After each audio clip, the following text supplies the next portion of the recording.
আমি গেটেৰ সামনে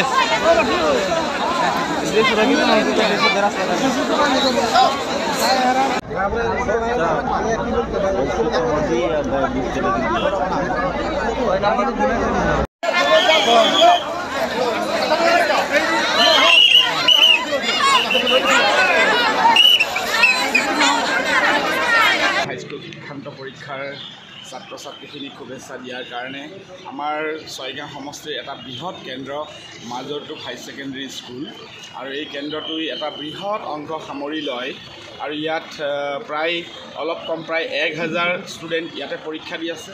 ডক্টৰ জাকিৰ হুছেইনৰ প্ৰায় 400ৰ ওপৰত আৰু আপোনালোকে নিশ্চয় জানে ঐতিহাসিক আমাৰ ছয়গাঁও ল'ৰা হাইস্কুল আৰু চম্পকনগৰ গাৰ্লছ তাতো প্ৰায় আমাৰ 1000ৰ ওপৰত আছে। বামুণীগাঁৱতো আছে। আমাৰ এক বৃহৎ সংখ্যক ছাত্ৰ ছাত্ৰী ছয়গাঁও সমষ্টি আৰু বৃহত্তৰ সম্পূৰ্ণ চমৰীয়াত আজি পৰীক্ষাত অৱতীৰ্ণ হৈছে। দক্ষিণ কামৰূপৰ প্ৰত্যেকজন ছাত্ৰ ছাত্ৰীলৈ শুভেচ্ছা জনাইছোঁ। সমগ্ৰ অসমৰ শদিয়াৰ পৰা ধুবুৰীলৈকে প্ৰত্যেকজন ছাত্ৰ ছাত্ৰীলৈ শুভেচ্ছা জনাইছোঁ। আজিৰ দিনটো সঁচাকৈ এটা গাৰ্জেনসকলৰ কাৰণে ছাত্ৰ ছাত্ৰীসকলৰ কাৰণে এইটো এটা এনেকুৱা দিন সকলোৱে এইটো অপেক্ষাত থাকে।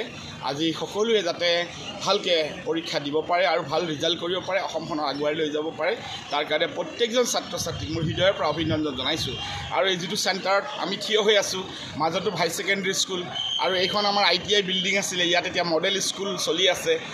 ইয়াতো এই দুটা চেণ্টাৰতো আপোনালোকে লক্ষ্য কৰিছে বাহিৰত প্ৰায় 10,000ৰ কম নহ'ব জনসাধাৰণ ইয়াত সমবেত হৈছে আৰু এইটো এটা চাবলৈ আৰু দেখিবলৈ সঁচাকৈ এটা বিৰল দৃশ্য যে ইমান জনসাধাৰণ ছাত্ৰ ছাত্ৰীক শুভেচ্ছা জনাবলৈ ইয়ালৈকে আহিছে। ছয়গাঁও সমষ্টিত মানুহসকল যথেষ্ট সচেতন, সকলোৱে যাতে ছাত্ৰ ছাত্ৰীসকলে শক্তি পায়, প্ৰেৰণা পায়, তেওঁলোকক আগবঢ়াই লৈ আহিছে। গাঁৱৰ ৰাইজ আহিছে, লগত অভিভাৱকটো আহিছে। এইটো এটা মই ভাবোঁ যথেষ্ট ভাল দিশ।